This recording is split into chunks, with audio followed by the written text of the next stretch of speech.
I'm here in studio with Josh Pavlich. He is our turf product marketing specialist for Kubota. Hey, Josh, when you think of Kubota, what do you think of? Yeah, thanks, Justin.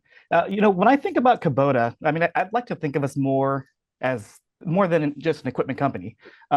We provide solutions to landscaping professionals, hardscaping professionals, residential customers, and everything else in between. That's right, and we're excited to share some tips and tricks with you today related to lawn care. So we at Kubota, we're happy to partner with John Torres. He's the director of grounds for Subaru Park, which is home to the Philadelphia Union Professional Soccer Club. And in today's webinar, we're going to talk about what goes into maintaining a major league soccer complex and how you can apply some of these best practices to your personal yard or landscaping businesses. So go ahead and put some questions in, and we'll get to answering those at the end of the webinar. All right, it is my privilege to introduce John Torres, director of grounds at Subaru Park. John, how are you doing today? Hey, doing well. How you guys doing? And thanks for having me today. Yeah, we're doing great. So let's start off with your story. So how did you first get into turf management? Yeah, so this my story, it goes all the way back to high school for me, which was in the late 90s. Seems like a long time ago. So in high school, I got my first like actual job as a landscaper. Just trying to earn some extra money to have for a little fun on the weekends. At the same time, too, I had a very, to this day, I still have a passion for soccer.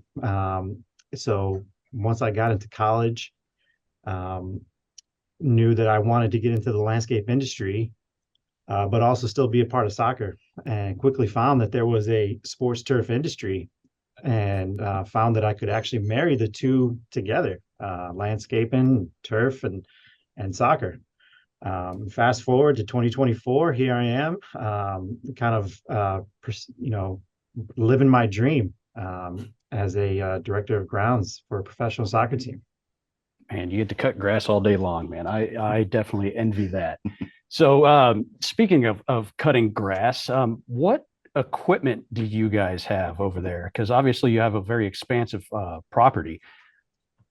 Yeah, so we rely on our Kubota equipment a lot, for all types of jobs here, on our campus. We have two tractors, that we need to be versatile at all times. We have a larger tractor mainly for a lot of heavy duty jobs. And then we also have a light duty tractor that provides us with compact use and on our playing surfaces, along with a Z turn and a walk on mower that we use on the outside grounds. That also too is very versatile in the many terrains that we have here on site. Well, John, I know a lot goes into getting the grounds ready for the season, and we're getting into springtime. What does preseason prep look like for y'all? Yeah, preseason prep for us, for one, we gotta, pay close attention to the weather. Preseason um, is during the winter months for us. So here in the Philadelphia Mid-Atlantic region, we could have some very mild winters, or we could have some very brutal winter conditions. So paying close attention to the weather, allowing our Bermuda grass to go dormant is also key. But then also, you know, targeting those times when we can get some growth and recovery, and also, getting the fields ready for preseason. So there's a lot, there's fertilizer applications going out during the winter. There's grow covers that we're putting on the field to help us protect from the winter conditions, but also to get the growth going a little faster. So just we have a lot going on. All right. Well, let's dive into some stuff that I know you probably do on a regular basis, and that's soil testing. So I'm curious, how often do you guys perform soil testing, and what do you do with that information once you get the results back? Yeah, soil testing is very important for us. For us, we rely heavily on the data that we get from those results, and it helps us to be able to build our program. It's the starting point, right? To be able to choose and pick the proper nutrients. And for one, it helps the budget, right? To focus on what we're deficient in, but then also to not have to over fertilize. So it's very important, something that could be a very useful tip for anybody in our industry, from home ownership to lawn and landscape. Soil testing can be very beneficial for everybody. Yeah. So speaking of the homeowners, how often should they actually perform soil tests? I would, we're doing it on a quarterly at minimum basis here for our fields here. We kind of, are a little bit more under the microscope with our nutrients and grass. But for a homeowner, I would probably say at best, if you could do it at least once a year, if not twice, during those prime times of, fall months, early fall, just so you know how to prepare going into the winter. But then also, maybe do once more, in late spring to kind of help you through the brutal months of summer. Yep. So part of, doing your soil test, you talked about the nutrient application and making sure that your yard is ready for the brutal summers, which we have here in Texas. So speaking on fertilizer, what kind of fertilization strategy do you have, and what do you focus on early in the spring versus maybe in the summer to winter time? Yes, fertilizer applications very important. It's probably one of the pinnacle components to what we do in our program. And I would say that there's two aspects to that. There's granular applications and foliar liquid fertilizers. Um, of course, our fertilizer applications are probably exceeds most home ownership properties, but what we try to focus on early spring is, of course, and what maybe homeowners can relate to is pre-emergent applications of herbicides. So on our playing surfaces, we're not applying any pre-emergent. We always have a thick, lush surface on our sports fields that do not require pre-emergent. But on our outside grounds, we have to look at that a little different. And every area is a little different as well, too, depending on the use and what we're trying to achieve. So something that can be relatable is if you plan to overseed a certain areas, then you do not want to apply a pre-emergent, right? Because if you're applying pre-emergent, you're kind of contradicting your goals there by trying to get some seed to establish. So what you have to do is determine what you want to try to accomplish. If you're trying to overseed, seed that area without pre-emergent, but then know that you're going to have to probably do some spot treatments with herbicides. But however, if you are trying to, if you're not overseeding and a pre-emergent application for you is necessary, then that's probably your most important application in the spring. Then going forward, fast forward a little bit to early summer. Again, knowing what your goals are. If you're trying to achieve a thick, lush lawn, you're going to want to look at your fertilizer analysis a little bit more importantly. High nitrogen levels. I would avoid the phosphorus on home lawns, just due to the environmental aspects there. But then also focus on potassium applications. And something that a homeowner and what we use ourselves too on our fields to kind of help get those pH soil levels correct is using lime. Something that's very quick and easy. That also helps with root development. So even your basic lime applications can be very useful. So it's really important to understand your soil pH as well as all the other micro and macronutrients that you'll get from soil sampling. That's correct. All right. So it's something I think that really goes hand in hand with the fertilization is aeration. What type of aeration do you guys typically do? How frequently? And could you speak to some of the importances of aeration? Yes, aeration is obviously another vital component to what we achieving with our maintenance program here. For us, we try, on our speaking playing surfaces here, we have a lot of high use on our sand-based fields, which, if you can imagine, sand-based fields compact much easier and faster. So we need to get in there and aerate on a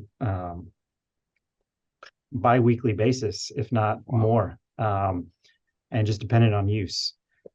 So we have all types of cultivation components. We have solid tine aeration. There's, of course, your coring applications, which homeowners can relate to. But we also have a slicing machine that's also quick and easy, that helps relieve soil compaction. And we use all combinations throughout the year. Core aeration is a little bit more minimal for us, as it takes a little bit more time to recover. And in a very heavy use stadium and training fields, it's very rare that we can get 10 days to 14 days of recovery. So solid tine and slicing is kind of what we kind of focus on more. Could you elaborate a little bit more into the slicing? Yeah, slicing is just if you can imagine, we got pizza shaped blades that we hook onto our Kubota tractor, and it's quick and easy, and it creates these slits into the soil that of course, it allows oxygen and water to penetrate much easier, and also to allow your nutrients that you apply on top of that to get down to the root mass. Do you guys tend to focus more on certain areas of the turf, like maybe, let's say, playing surfaces versus surfaces where people stand or there's a lot of foot traffic through? Yeah, of course. Sometimes it goes very noticeable, right, to where you have high traffic areas, and of course on a playing surface, are in front of the goal, and down the middle of the field, very high wear areas. So sometimes, if we're in a quick pinch, we might just aerate just down the middle of the fields, just to kind of help and not to disturb the whole surface. Targeted aeration. That's interesting.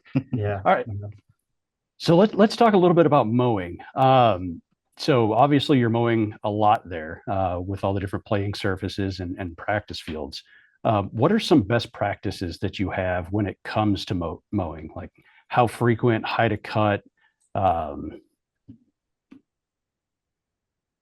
Yes. So for us, again, when I'm talking our playing fields, it's a little bit of a different ball game, literally.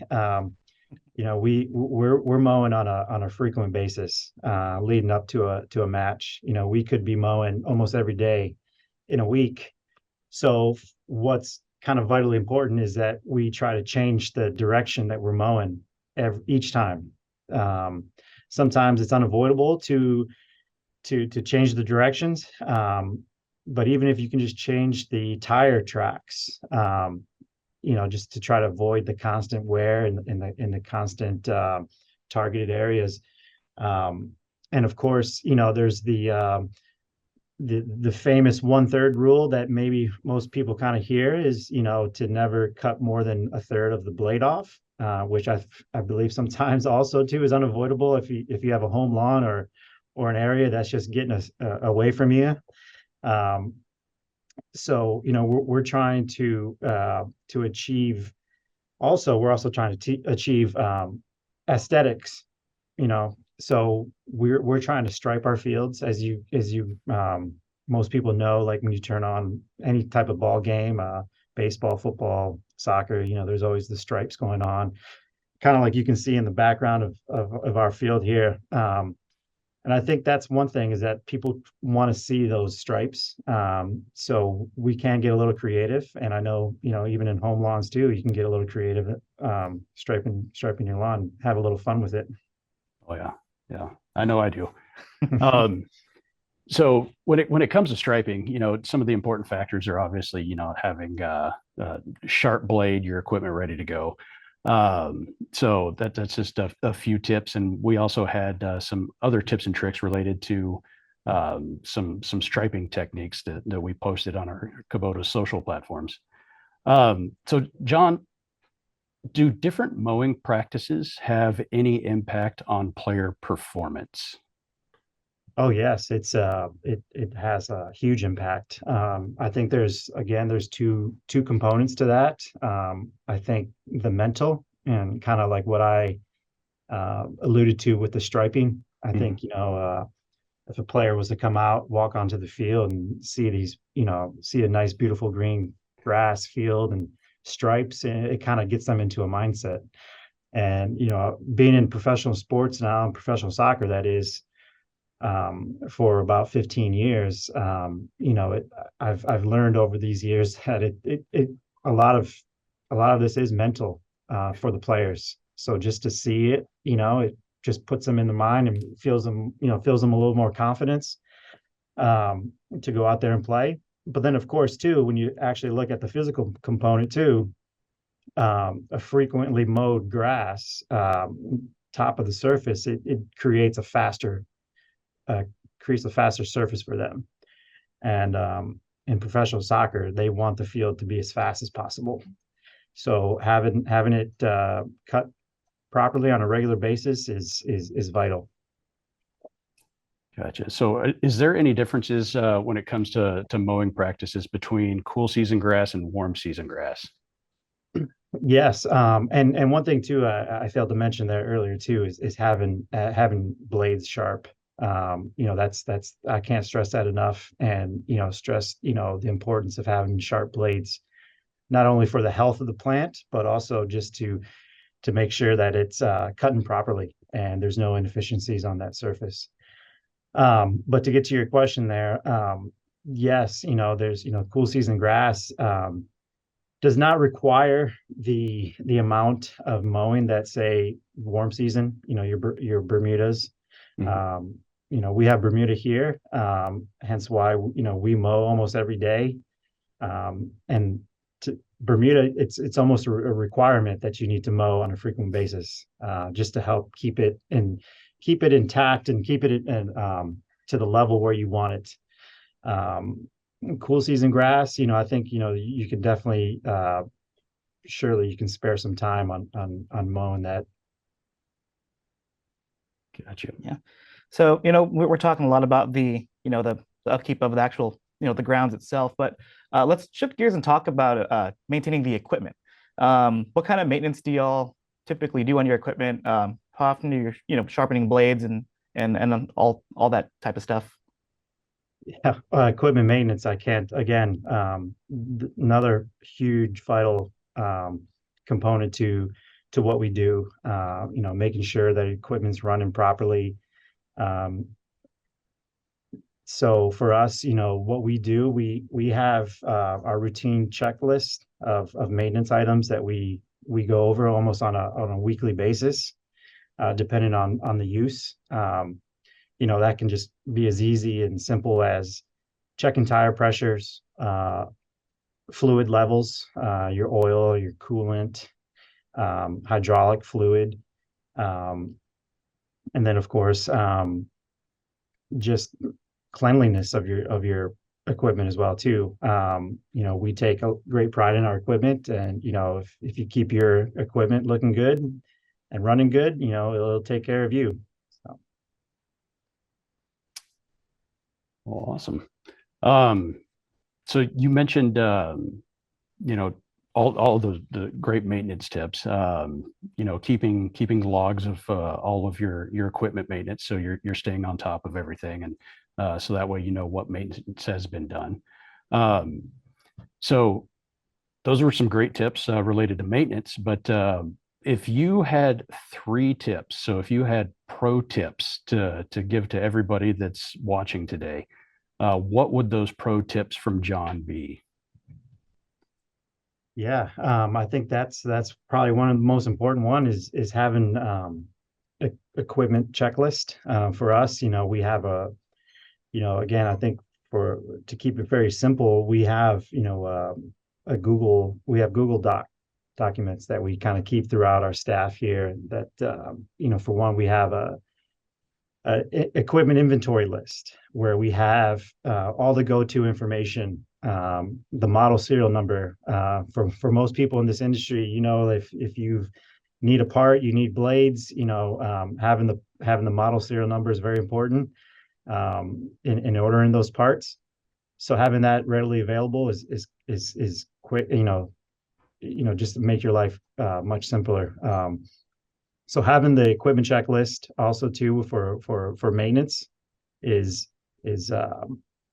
also important, just to make sure that you're keeping a running log of all the maintenance items, making sure that you're logging the hours when you do those those items, changing oil, changing hydraulic fluid, filters, etc. So equipment checklist, and being able to share it with your staff, so everybody can have access and also look for that information. Another tip would be the weather, Mother Nature. Of course, this job that we have in this industry is outside.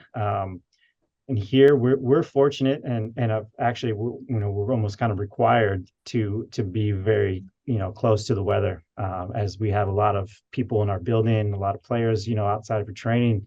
So it's important to stay on top of lightning. So we have two weather services here.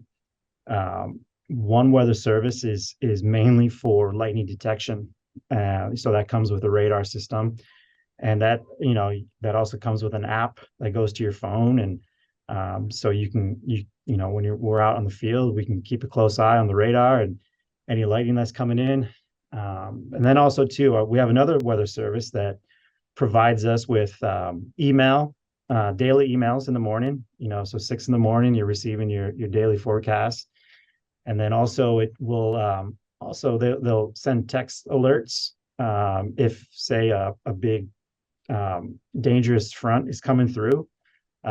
So that's very useful when you kind of sit in the mower in the middle of the field and you get this message that, hey, a storm's popped up and is coming to your area 15 miles out. So you kind of know you got to get boogieing and get done and off the field. So something that could be life-saving and very beneficial to all who work outside.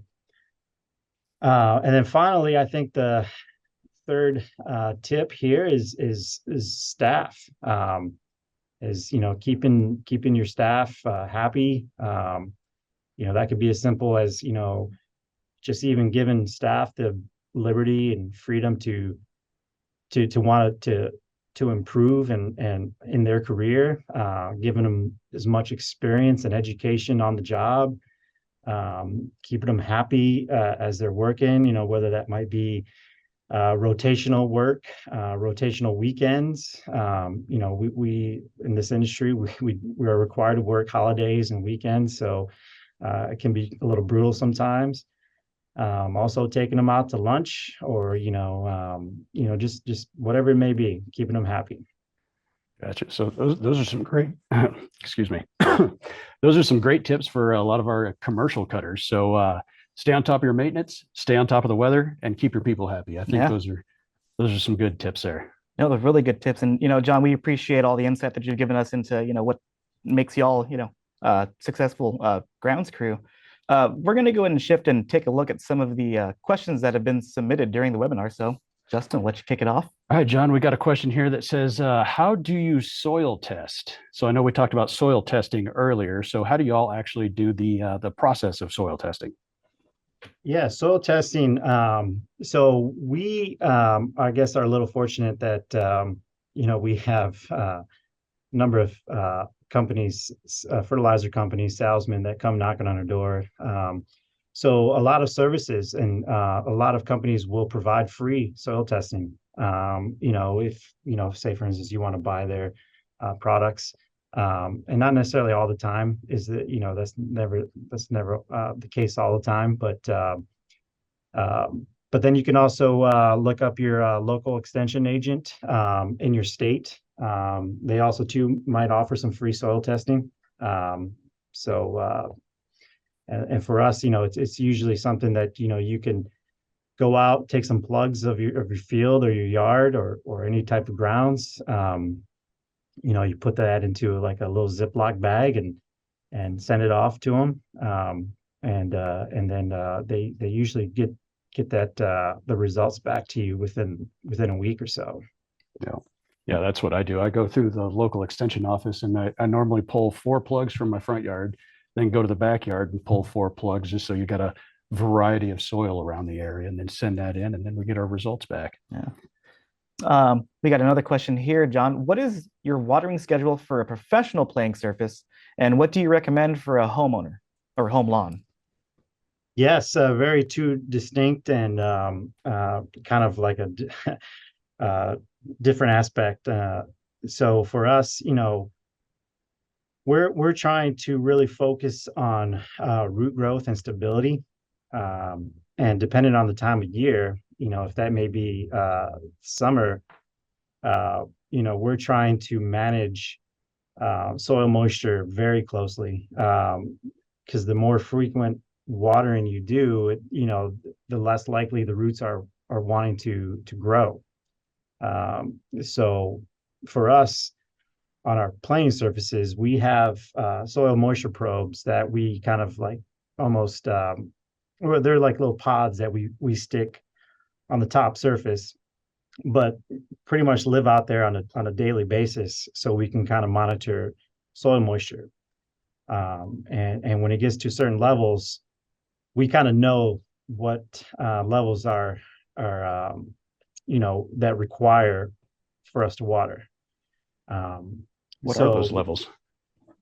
So they give us a percentage level, right? So anywhere from like 12% or lower, we're looking at, okay, well, that's some very dry soils. When we get into the 1720s, that's very very adequate levels right there. So but to then I guess put that into terms that people can relate to, there's also that they say your typical lawn and grass wants about like I believe it's like a inch of water per week. So if you get a fast typical rainstorm, that could be anywhere from 1/10 of an inch or so. So grass does require a lot of water. And then of course, again, Mother Nature, she could be all over the place. So you throw that into the equation, it's it kind of messes you up a little bit. So for us, that's what we kind of gauge that's our benchmark, is about 1 inch per week for our playing surfaces. For a homeowner, I would probably back that down a little bit. I don't think your homeowner needs that much water.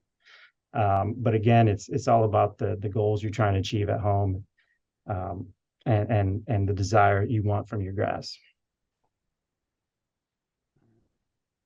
So we got another question here that says, how frequently do you mow the turf during non-game weeks? And what height do you typically keep your turf at? And are there different heights depending on the season? So that's a loaded question there, because we have all types of grass types here on our site. So to stick with our playing surfaces, we have Bermuda grass on inside the stadium and on the training fields. So we want those fields to be almost pool table like, almost like a green at a golf course. So we're mowing that at a 1/2 inch, and we typically keep that 1/2 inch all year round. And the reason we do that, of course, is to keep that Bermuda consistent, and keep it at a level to where we want those consistent results day in and day out, and season in, season out, just so that we're not going to detriment the growth habit of Bermuda, which can really, if you let it go, it can turn into a very bad thing for the field. But if we focus if we shift focus on to like our grounds where we have cool season grass, sometimes we keep that at a very healthy height, which is anywhere from 3 to 4 inches. That might sound crazy to a lot, but we're trying to achieve more of an aesthetics look on our grounds. So having something full and lush is having that higher height of cut will kind of achieve that look there. Very Okay. good. We got a question here. Can you speak about your relationship with your local Kubota dealer? Yeah, our relationship here, it's fantastic. I can call them up any time of the day, usually get a very quick response. And they're very reliable. Sometimes, need parts right away, and they're sending it to us the next day. So it's great. All right. We got one last question here, and it says, "Do you collect the clippings when you cut?" So the answer to that is yes and no. Sometimes we want to collect it. Again, what we're trying to achieve. If we're cutting off minuscule amounts of clippings, then there's no need for us to do that. But again, when we look at it as on our playing surfaces, we just know that that's going to lead to more organic matter into the surface, into the thatch layer.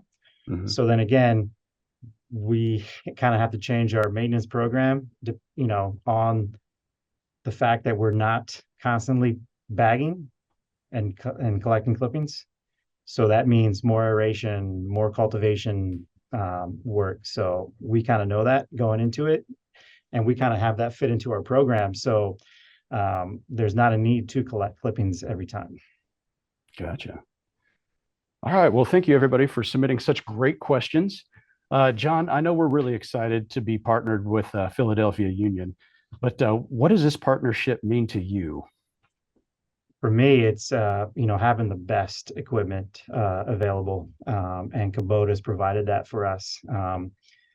We've the stadium's only been around for 15 seasons, and from the start of that, Kubota's been a part of our equipment fleet, and it's just again, it's reliable, it's the best. So we want to continue that, and as our campus grows and our grounds continue to grow, that's going to require additional equipment and additional, even versatile equipment that we need in the future. So we're looking forward to jumping into a long-standing partnership, and hopefully we continue to grow. Awesome. Well, I know we're excited. So, John, real quick, where is Philadelphia Union? Where are they ranked right now? I think I saw third. Yeah, currently we are third in the East, and also currently the only undefeated team in Major League Soccer. All right. Yeah. That's good to hear. So we hope to see more good things coming out of that stadium. Yes. But John, thank you for hanging out with us today and talking turf. We really appreciate it. And best of luck this season. Thank you. Yeah, thank you, John. Appreciate it. So that's Yes, all the you time bet. we have for today. If you'd like to learn more about any of our products, please visit the website at kubotausa.com or stop into your local dealership. So we want to thank everyone for attending, and we hope you take something away from this, and happy cutting.